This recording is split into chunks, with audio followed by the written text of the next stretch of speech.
Hello everyone and welcome back to my YouTube channel BPSC DP.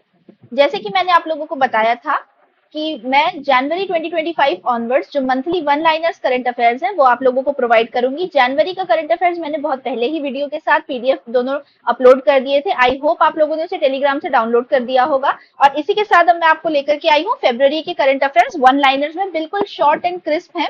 Multiple जो sources हैं हमारे current affairs magazine के, उन सबको गो थ्रू करने के बाद मैं इन्हें प्रिपेयर करती हूँ। तो ये इंग्लिश में है और साथ ही साथ ये हिंदी में भी अवेलेबल है। अगेन टेलीग्राम पे मैं इसका पीडीएफ डाल दूंगी, आप वहां से जाकर के डाउनलोड कर लीजिएगा।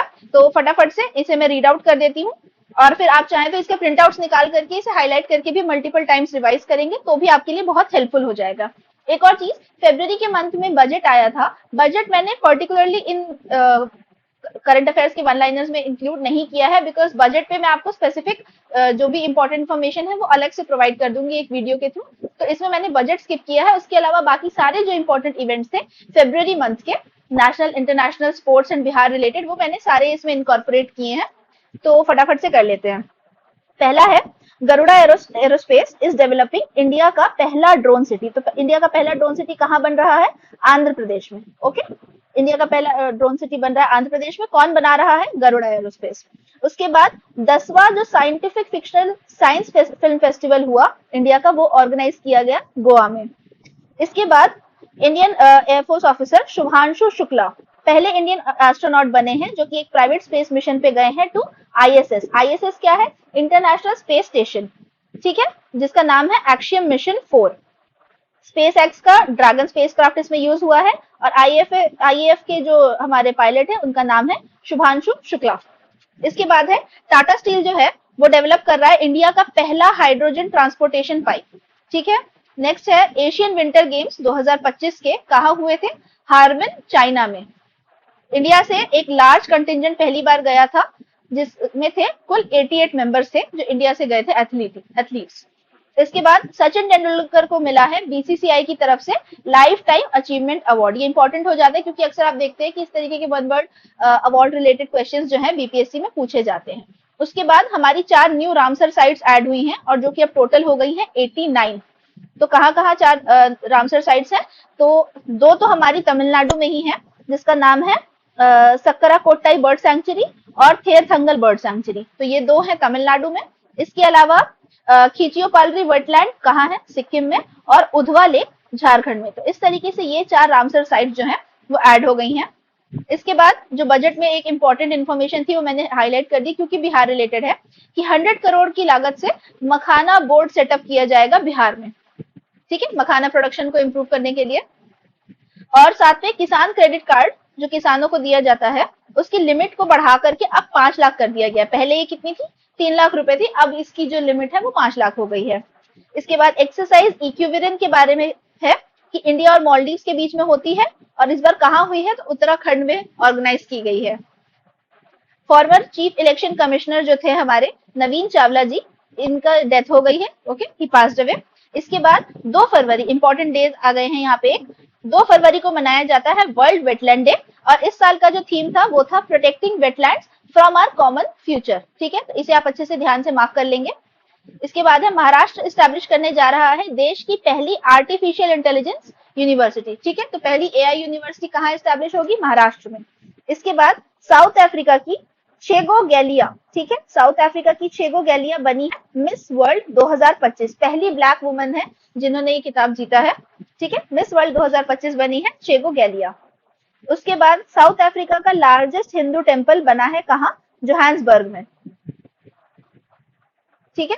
किसने बनवाया है? ये जो कमेटी ट्रस्ट है बीएपीएस श्री स्वामी नारायण मंदिर, ये नाम रखा गया है, ठीक है। कहाँ बनाया गया है? जोहान्सबर्ग में। चंद्रिका टंडन को मिला है best new age album award, कहाँ? 67th ग्रैमी अवार्ड्स में। और इनकी एल्बम का क्या नाम है? त्रिवेणी। तो ये इंडियन ओरिजिन की है चंद्रिका टंडन और इनको ये अवार्ड मिला है। इंडिया का पहला व्हाइट टाइगर ब्रीडिंग सेंटर जो है अप्रूव हो गया है, तो ये अभी बनेगा। कहाँ बनेगा? मध्य प्रदेश में बनेगा। आपको पता है मध्य प्रदेश में लार्जेस्ट नंबर ऑफ टाइगर्स पाए जाते हैं, तो व्हाइट टाइगर का ब्रीडिंग सेंटर भी मध्य प्रदेश में ही बनाया जा रहा है।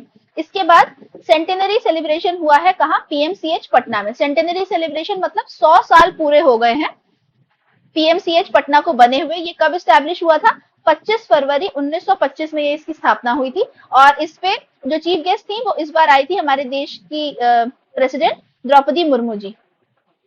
ठीक है, तो द्रौपदी मुर्मू आई थी और एक बड़ा काफी बड़ा जो है फंक्शन ऑर्गेनाइज किया गया था, जहाँ पे जितने भी अब तक जो भी डॉक्टर्स पास आउट हुए हैं वर्ल्ड में अलग अलग जगह सर्विस दे रहे हैं वो सब भी यहाँ पर आए थे। ठीक है, अब नेक्स्ट है हमारे साहित्य अकेडमी अवार्ड्स। ये बहुत इंपॉर्टेंट हो जाते हैं, वैसे तो ये मल्टीपल लैंग्वेजेस में मिलते हैं बट जो लैंग्वेज हमारे लिए इंपॉर्टेंट है वो है यहाँ पे हिंदी, इंग्लिश, मैथिली और कई बार उर्दू भी पूछा जाता है, पर इस बार उर्दू के अवार्ड्स अनाउंस नहीं हुए थे इसलिए उर्दू मैंने मेंशन नहीं किया है। तो हिंदी में मिला है गगन गिल को, उनकी किताब मैं जब तक आई बाहर। ठीक है, मैं जब तक आई बाहर के लिए इन्हें मिला है। इंग्लिश में मिला है ईस्टरिन कायर को, इनकी नॉवेल थी स्पिरिट नाइट्स, उसके लिए मिला है इन्हें। और मैथिली में मिला है महेंद्र मलंगिया को, इनके एसेज का एक कलेक्शन है जिसका नाम है प्रबंध संग्रह, तो उसके लिए इन्हें साहित्य अकादमी मिला है इस साल का। इसके बाद है गुनेरी विलेज जो है, गुनेरी गांव पहला बायोडायवर्सिटी हेरिटेज साइट बना है कहाँ पे, गुजरात में। ठीक है, तो इससे पहले भी हमने देखा था कि गुजरात में काफी सारे विलेजेस को अलग अलग तरीके से डेवलप किया जा रहा है, तो ये इंपॉर्टेंट हो जाता है। उसके बाद जो 38 नेशनल गेम्स ऑर्गेनाइज हुए थे उसमें 25 सालों के बाद बिहार ने मेडल जीता है। ठीक है, गोल्ड मेडल जीता है बिहार ने। गोल्ड मेडल जीता है किस गेम में, तो women triple lawn ball.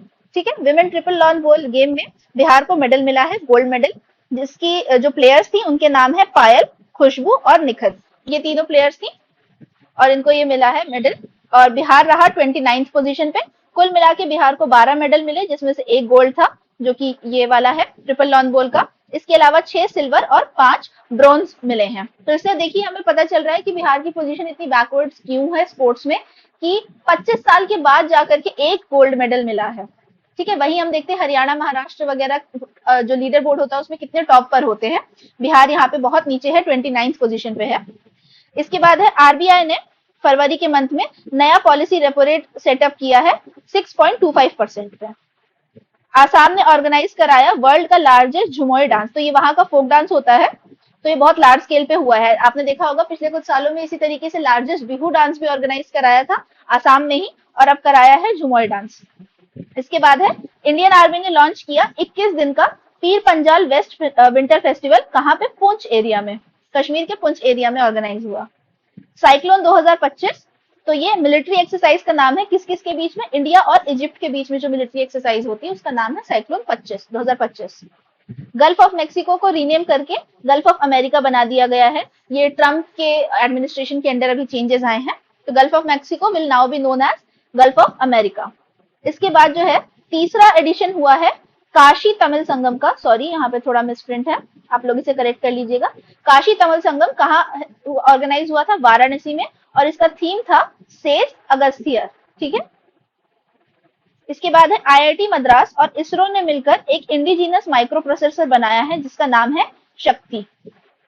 Ambani family ने टॉप किया है ब्लूमबर्ग एशिया की 20 रिचेस्ट फैमिली की लिस्ट में, सबसे टॉप पर है अंबानी फैमिली। इसके बाद है ब्रिक्स का लीडर समिट, कहाँ ऑर्गेनाइज हुआ था, तो ब्राजील में हुआ। ज्ञानेश कुमार जो है उन्हें अपॉइंट किया गया है as new chief election commissioner of India. ठीक है, तो ये इंपॉर्टेंट हो जाती है हमारे लिए इन्फॉर्मेशन। इसके बाद है हमारा नक्शा इनिशिएटिव। नक्शा इनिशिएटिव क्या है, national geospatial knowledge based land survey of urban habitations, तो बेसिकली रूरल डेवलपमेंट के अंदर ये लैंड डिजिटाइजेशन के लिए कि ऑनलाइन जो है जमीनों के सारे लैंड रिकॉर्ड्स हो जाए, उसके लिए इसे बनाया गया है और इसका नाम रखा गया है नक्शा इनिशिएटिव।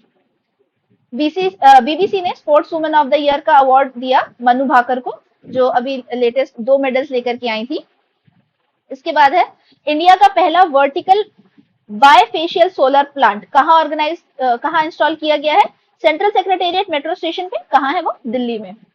इसके बाद एन प्राउड क्या है, केरला का इनिशिएटिव है to dispose of expired and unused medicine, जो मेडिसिन वगैरह दवाइयां एक्सपायर हो जाती है या खराब हो जाती हैं या अनयूज रह जाती है लंबे समय तक, तो उनको एक प्रॉपर मैनर में डिस्पोज करने के लिए जो बायोडिग्रेडेबल वे हो, उसके लिए ऑर्गेनाइज किया गया है ये इनिशिएटिव जिसका नाम है एन प्राउड। इसके बाद है इंडिया ने साइन किया है अग्रीमेंट लिथियम एक्सप्लोरेशन के लिए, किसके साथ, अर्जेंटीना के साथ। लिथियम एक्सप्लोरेशन के साथ इन्वेस्टमेंट भी रहेगी। गूगल ने अपना नया ऑफिस कहाँ एस्टेब्लिश किया, बैंगलोर में, और उसका नाम है अनंत। काफी अपने one of the largest campuses में से एक है ये नया कैंपस जो बैंगलोर में अभी अभी इनॉग्रेट हुआ है। इसके बाद रेखा गुप्ता जी बनी है 9th CM of Delhi. Times women of the year मिला है पूर्णिमा देवी बर्मन को। ठीक है, ये कौन है? ये एक वाइल्ड लाइफ कंजर्वेशनिस्ट है। 2 फरवरी वर्ल्ड वेटलैंड्स डे, मैंने ऊपर भी मेंशन किया था, again protecting wetlands for our common future. 28 फरवरी नेशनल साइंस डे, उसका थीम रहा empowering Indian youth for global leadership in science and innovation for विकसित भारत। थोड़ा सा लंबा है बट 2-4 बार पढ़ेंगे तो आपको एटलीस्ट जो वर्ड्स हैं जैसे एम्पावरिंग इंडियन यूथ, विकसित भारत, तो एटलीस्ट इससे आपको ध्यान रहेगा। उसके बाद 19वीं इंस्टॉलमेंट जो है पीएम किसान स्कीम की, वो रिलीज की पीएम मोदी ने, कहां से? भागलपुर से। तो ये भी हमारे लिए इंपॉर्टेंट इन्फॉर्मेशन हो जाती है क्योंकि ये यूनियन गवर्नमेंट की स्कीम है और ये इसका 19वां इंस्टॉलमेंट लॉन्च किया गया भागलपुर से। बिहार का पहला गोड सीमेंट स्टेशन कहां बनेगा? गया में। परी रोबोट को इंस्टॉल किया गया है पटना जंक्शन पे। परी रोबोट का जो फुल फॉर्म है वो है पैसेंजर असिस्टेंट रेलवे इंक्वायरी। तो आपको अपनी ट्रेन या अपनी टिकट से रिलेटेड कोई भी जानकारी चाहिए तो उसके लिए आप इसकी हेल्प ले सकते हैं परी रोबोट की। कहाँ है ये? पटना जंक्शन पे। वर्ल्ड गवर्नमेंट समिट हुआ कहाँ? दुबई में। बैरिट्स, फील्डस्पार, माइका एंड क्वार्ट्ज, ये चारों मिनरल्स होते हैं। इनको शिफ्ट करके सरकार ने माइनर से अब मेजर मिनरल की कैटेगरी में आ गए हैं, तो अब ये इंपॉर्टेंट हो जाते हैं। ठीक है, इन चारों मिनरल्स का नाम आपको पता होना चाहिए। ये पहले माइनर मिनरल थे, अब ये मेजर हो गए हैं। एन चंद्रशेखरन को मिला है knighthood by united of kingdom से। ये कौन है? ये टाटा सन्स के चेयरमैन हैं। इनको नाइटहुड ऑनर मिला है, कहां से? यूनाइटेड किंगडम से। करप्शन परसेप्शन इंडेक्स जो रिलीज हुआ उसमें इंडिया का रैंक 96 रहा 180 कंट्रीज में से। उसके बाद है India is among top 10 countries most affected by extreme weather events. ऐसा क्लाइमेट रिस्क इंडेक्स ने लॉन्च किया है जिसमें इंडिया का रैंक है 6। ठीक है, तो यानी कि जो टॉप 10 ऐसी कंट्रीज हैं जहां पे सबसे ज्यादा फर्क पड़ने वाला है क्लाइमेट चेंज इवेंट्स की वजह से, उसमें से 6ठे नंबर पे आती है इंडिया। इसके बाद है Bihar first and largest plant for waste disposal will be set up in Rautaniya. Rautaniya कहाँ है? मुजफ्फरपुर। तो ये जगह इंपॉर्टेंट हो जाती है। तो अभी तक का सबसे लार्जेस्ट और पहला जो वेस्ट डिस्पोजल प्लांट है वो कहाँ एस्टेब्लिश होगा? रौतनिया में, मुजफ्फरपुर में। 300 साल पुराना स्टोन आर्ट को गया में जीआई टैग मिला है, जिसका नाम जो कहाँ डेवलप होता है? पत्थर काटी विलेज में। ठीक है, पत्थर काटी विलेज नाम ही है और उस आर्ट का नाम भी क्या है? ओल्ड स्टोन आर्ट ऑफ गया। ठीक है, तो पत्थर काटी नाम के साथ में एसोसिएटेड है, इसे जीआई टैग मिला है। ये 300 साल पुराना है। 116 स्कीम्स का फाउंडेशन लेड किया गया कहाँ? औरंगाबाद में ड्यूरिंग प्रगति यात्रा। तो सीएम के द्वारा किया गया, जिसमें इंपॉर्टेंट 2 चीजें हैं। एक तो रिवर फ्रंट बनेगा आद्री रिवर पे और औरंगाबाद को मिलेगा एक नया मेडिकल कॉलेज। इसके साथ में लखीसराय का म्यूजियम डेवलप किया जा रहा है जो बिहार का सेकेंड लार्जेस्ट म्यूजियम रहेगा पटना म्यूजियम के बाद। एंड लास्ट में है एक हमारी इंफॉर्मेशन बुक है हमारी, जिसका नाम है स्ट्रीट वेंडर से ब्यूरोक्रेट। ठीक है, ये इनके ऑथर है मनोज कुमार। ये इंपॉर्टेंट यहाँ पे क्यों हो जाती है? क्योंकि इन्होंने बिहार से माइग्रेट किए हुए इंसान के बारे में बताया है कि किस तरीके से वो स्ट्रीट वेंडर से आकर के एक ब्यूरोक्रेट बन जाता है। तो उसके बारे में लिखी है, इनको लिखा गया है मनोज कुमार जी के द्वारा। एंड उसी के साथ बिल्कुल शॉर्ट एंड क्रिस्प रखते हुए फेब्रुवरी मंथ के जो सारे इंपॉर्टेंट करंट अफेयर्स थे वो मैंने इस वीडियो में कंपाइल कर दिए हैं। इसका पीडीएफ आप डाउनलोड कर लीजिए, प्रिंट कर लीजिए। चाहे तो आप पीडीएफ से भी डायरेक्टली पढ़ सकते हैं। अगर आपको प्रिंट करके हाईलाइट करके पढ़ने में आसानी होती है तो आप वैसे फॉर्म कर सकते हैं। हिंदी में भी बहुत ही क्लियरली अवेलेबल है ये, जैसे कि मैंने बोला हिंदी में भी बहुत क्लियरली अवेलेबल है। इस तरीके से सारी जो भी इंपॉर्टेंट चीजें थी उनको मैंने एक साथ कंपाइल कर दिया है। अब इसके बाद नेक्स्ट वीडियो में मोस्ट प्रोबेबली जो अप्रैल मंथ की रहेगी, सॉरी मार्च मंथ की जो रहने वाली है, वो मैं अगली 10 दिन के अंदर रिलीज कर दूंगी। एंड प्रॉमिस कर रही हूँ कि जुलाई कंप्लीट होने से पहले पहले हमारी जुलाई तक के सारे करंट अफेयर्स कंप्लीट हो जाएंगे। ऑलराइट, इसके अलावा अगर आपको और कुछ भी रिलेटेड वीडियो चाहिए हो या कुछ और हेल्प चाहिए हो या आपकी कोई क्वेरी हो तो आप मुझे ईमेल कर सकते हैं bpscdd@gmail.com पे, या आप मेरे टेलीग्राम चैनल बीपीएससी दीदी पे मुझे डायरेक्टली मैसेज कर सकते हैं, या फिर आप यहाँ यूट्यूब में कमेंट करके मुझे बता सकते हैं। तो अपने दोस्तों के साथ शेयर कीजिए, पढ़िए। आई होप आप लोगों ने फॉर्म्स फिलअप कर लिए होंगे, नहीं किए हैं तो जल्दी कर लीजिए, बिकॉज फॉर्म फिलअप हो जाता है तो रिविजन में हम प्रॉपर फोकस कर पाते हैं। तो पढ़ते रहिए अच्छे से। Till then take care, see you, bye.